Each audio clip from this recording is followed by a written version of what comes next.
Good evening, everybody, and welcome back to the show. It's nice to have you all back again with us. I'm in the kitchen tonight. Real heads know, shout out to all my OGs, that the kitchen is where this all began. After all, where do you think I keep my fusilli? Anyway, we're doing a shoe review tonight. I know, kind of rare for me, but it's kind of rare that a shoe comes along that I enjoy as much as I do this shoe, and I think it's even rarer still that a brand breaks into skateboarding as gracefully as Asics has, in my opinion. If you watch the show regularly, you'll remember that I said that Asics pulled a Nike when Nike wanted to really gain some clout and take over some market share in skateboarding. They put Gino Iannucci on. And then Asics, 20 years later, did the same exact thing. And it worked, again.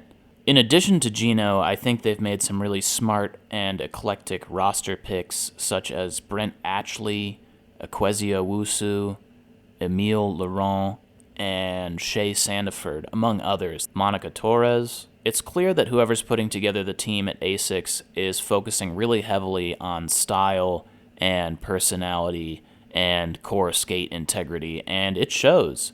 And I think that's what's enabled them to gain so much clout so quickly within skateboarding, as a massive, major shoe brand. They basically took the strategy that Kariyama employed and did the exact opposite of that, and based their brand around things that are cool and things that people care about. I think, your average skateboarder can relate a lot more to what Asics and their new team has been putting down. I mean, even the few video assets that they've put out since they've come full speed into skateboarding have been really cool. They put Jacob Elliott Harris in charge of a lot of their video production stuff, and, if you watch the channel, I'm a big Jacob Elliott Harris stan. Their print ads have been really cool and look like nothing else in the magazine. They've built a really nice brand image and mystique around Asics really quickly. Another thing that's done really well for them that I forgot to mention is what I'll call the grassroots sponsorships they've been doing. And what I mean by that are the partnerships that they've done with crews such as Late Night Stars, who I think have been very helpful to the rise in popularity among cool guys. If you watch that new Strange Love edit, all the guys are wearing Asics in it. I don't recommend the music in that edit. I really didn't like it, guys, but the skating was fantastic. Anyway, good job, Asics. I think you guys are smashing it with your entry into the skate industry. Obviously, you guys know what you're doing with product, but, product's only half the battle. The other half is convincing people to buy this shit. So I'm going to do a little bit of shoe review. The shoe in question is the new Asics Skateboarding Vic NBD. I've got this pair, which I skated for about a month. This pair, which I've skated for about a week. And then I've got this pair, which I have not skated yet, and I've been using these in the gym. These are the first three colorways that they brought out, and I ended up buying all of them because I was so impressed with the first pair that I got, this pair right here. And I think all three colorways have actually been pretty good. I think this one over here might be the weakest, but I get what they're going for, sort of a Y2K, techie, neon green thing with the black. I get it, and I think these are cool still. But I think that these two colorways are much more wearable for me personally, for my steez. Speaking of steez, let's talk about the styling. And I think these shoes are very stylish personally. That's what drew me to them originally. And I think Asics has employed a lot of good design cues and design ideas in making them that not only make it look cool, but make it function well. The upper, to me, is very reminiscent to that of an Adidas Bermuda. I'll throw in a photo for reference. But they've put this puffy tongue on it. Now, it's not a crazy puffy tongue, but it's about as puffy as what you would get in an SB Dunk, for example. I believe that the midsole/outsole unit is lifted from the Asics EX89, which is an archival basketball shoe that they've been reissuing lately. Design-wise, it kind of toes the line between classic silhouette on the upper, 80s basketball for the outsole construction, with a little bit of puffy tongue, early 2000s skate shoe inspiration. One design element that I think really helps the functionality of the shoe is the mesh that they use on the medial side of the shoe. I just like to see some mesh on a skate shoe. My feet get sweaty. I don't know about you guys. I think Ishad was the first to ever do it with that colorway that he had on the Bruin a few years ago, but I think this is genius for a mesh on skate shoe application. Leaves the other side intact, with suede, rubber, whatever you want to take on the skating, and then the medial side is able to give you a little breathability. I think it's genius. Once I got them on foot, I realized that they were also incredibly comfortable. Now, it's no secret that Asics knows how to make a comfortable shoe. They're often recommended by podiatrists for people with high arches, and I've got a little bit of a high arch. You guys know, if you're OGs, I'm a little bit of a high arch king, so my feet are a little temperamental. I can't really do flat shoes. I can't really do Volk shoes for too long. Otherwise, the arch starts to fall, and I'm in a world of hurt. I've actually been wearing these bad boys for about a year now to walk my dog, and I've done hundreds of miles in these, pain-free. Love them. But I think I could do hundreds of miles in these as well. Whatever they're doing with these, whatever last they're using, the fit and the comfort for me, for my feet, is outstanding. I've never put on a more comfortable pair of shoes built for skateboarding. By the way, I'm a size 12 US. I would say these fit true to size. No half size up, half size down nonsense. They do retail for $110, which is toward the high end for a skate shoe. And I think it could be argued that you get your money's worth with these. I skated these for about a month. I was skating pretty hard at the time. And as you can see, they're holding up okay. The tread on the bottom's starting to go. But I was skating these pretty hard. And, for about a month, the amount of meat that's still on the bone for these is pretty good. Usually I'll get a little hole over here on the ollie spot. No hole there yet. There's a little slit here on the toe cap, but there's an extra little bit of rubber or plastic or something under there. So it's not through yet and doesn't seem like it's going through anytime soon.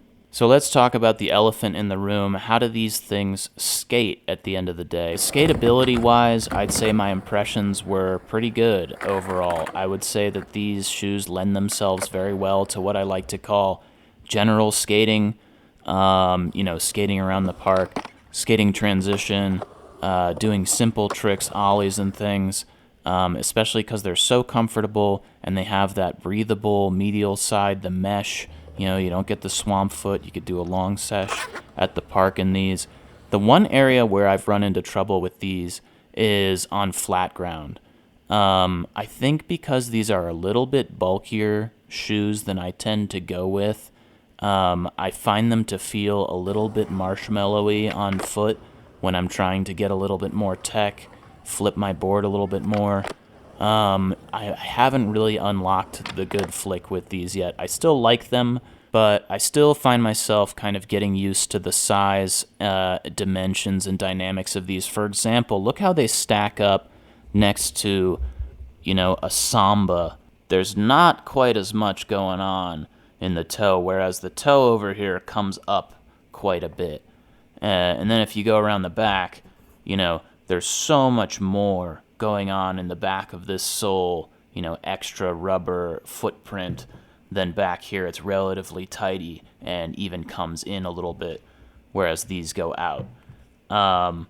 So that's kind of the one drawback, my one takeaway that's sort of negative with this shoe. My inability to sort of get tech with these shoes on is much more of a me problem than a problem with the shoe. I think the shoe is fine, and obviously people like Shea Sandiford have had no issue getting tech with these puppies on. If you're interested in the shoes, check them out. I think they're worth the money. If you're a high arch king like me, you can do a lot worse. There's not that much on the market that works quite as well as these do for my feet.